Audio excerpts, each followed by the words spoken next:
इस बालक का वध करके जब मैं मथुरा वापस लौटूंगा तो प्रभु कंस मुझे अपना विशेष विश्वास पात्र तो बनाएंगे ही, पर क्या पता प्रधानमंत्री भी बना दे।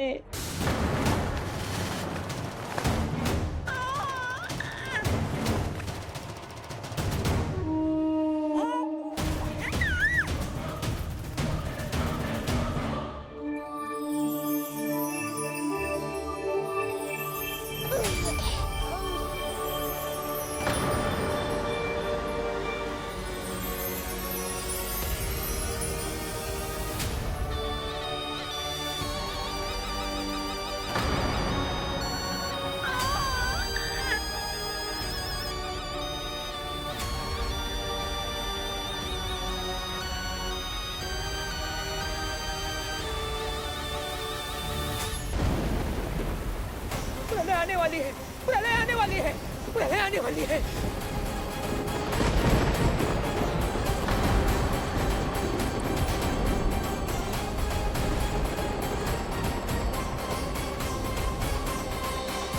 यदि कंस को रोकना, अपने माता पिता की रक्षा करना और चपलासुर के ब्रह्म को मिटाना ही इस लीला के उद्देश्य थे, तो ये सभी उद्देश्य पूरे हो चुके हैं प्रभु।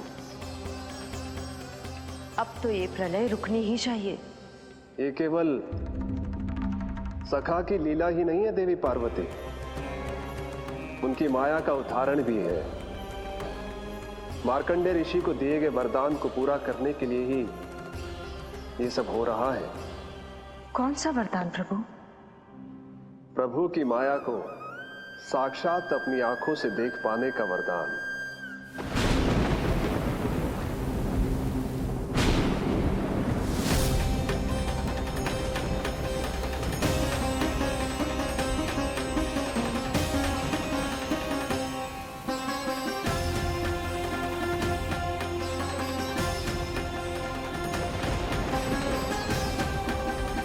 हे नारायण, क्या ये प्रलय है? क्या संसार समाप्त हो रहा है? तो फिर मुझे मिले इस जीवन का क्या अर्थ है?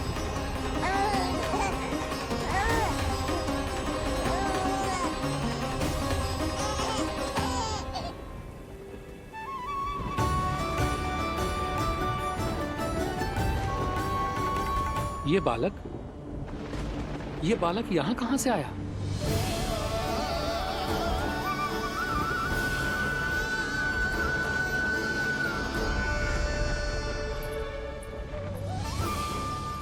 सोते हुए कितना निर्दोष लगता है जी। चारों ओर जल ही जल है, सब कुछ प्रलय में नष्ट हो रहा है, किंतु ये कितना निश्चिंत है ये। परंतु ये अद्भुत बालक है कौन?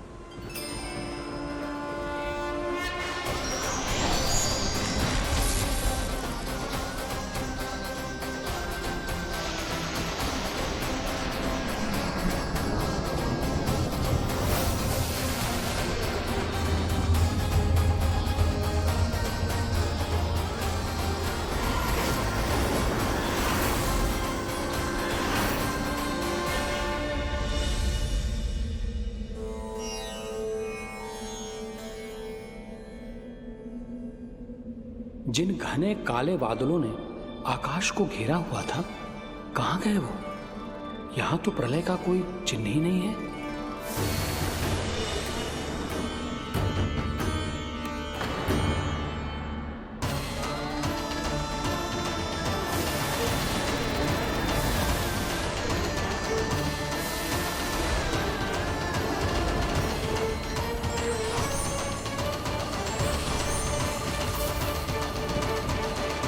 ये आप ही की माया थी ना प्रभु? मुझे इसका साक्षी बनाने के लिए आपका बहुत बहुत धन्यवाद। परंतु इसका अर्थ क्या है प्रभु?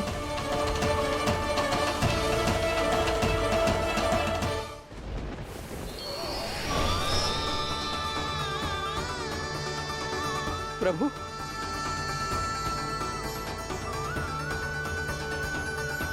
इसका अर्थ ये है कि ये मानव संसार वट वृक्ष पर स्थित है और मानवों का जीवन काल वट वृक्ष के पत्ते पर विश्राम करती एक जल की बूंद के समान होता है। वो बूंद जो किसी भी क्षण नीचे गिर सकती है। आपने तो स्वयं देखा है महर्षि, ये संपूर्ण जगत, ये महाब्रह्मांड मेरे ही भीतर स्थित है। ये उदाहरण है इस बात का कि जो दिखता है उसके कई स्वरूप होते हैं। जो आज आप देख रहे हैं वो पहले भी हो चुका है और आगे भी होगा। सब कुछ एक माया है। प्रलय का होना, जीवन का होना, दुख सुख सब एक भ्रम है। ठीक उसी प्रकार जिस प्रकार एक जलाशय में दिखने वाला प्रतिबिंब आपकी वास्तविकता नहीं बल्कि एक भ्रम होता है। इसलिए मनुष्य को सदैव ध्यान रखना चाहिए कि जीवन में कोई भी संकट क्यों ना आए, वो इस प्रलय की तरह केवल एक भ्रम ही होता है। ऐसे समय में जो संकट के सामने झुक जाते हैं या अधर्म का साथ देते हैं, वह स्वयं को उस भ्रम रूपी प्रलय में डुबोकर नष्ट कर लेते हैं।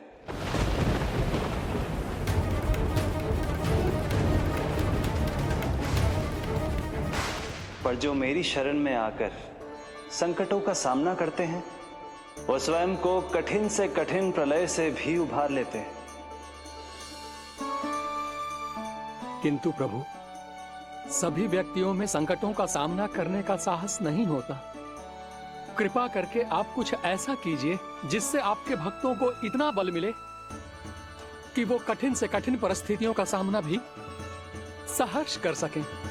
मैं वरदान देता हूं महर्षि, पीपल के पत्ते पर बाल कृष्ण की इस छवि का स्मरण मेरे जो भी भक्त करेंगे उनके साथ मेरा आशीर्वाद सदैव बना रहे। वो चाहे कितनी भी कठिन परिस्थिति में क्यों ना फंसे, बाल कृष्ण की ये छवि उन्हें उससे उभर पाने में सामर्थ्य प्रदान करेंगे।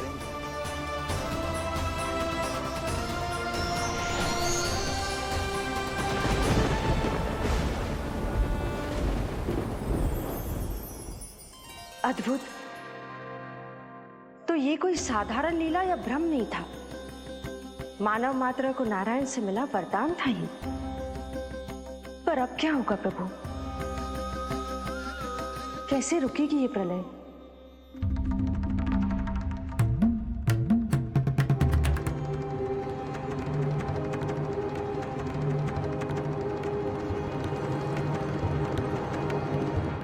क्या सोच रहे हैं प्रभु? क्या आप रोकेंगे ये सब? नहीं प्रिय, ये कृष्ण की माया है, वही इसे रोक सकते हैं। पर मैं अपने सखा से भेंट करने अवश्य जाऊंगा। पर पिछली बार की तरह बिना उपहार लिए नहीं।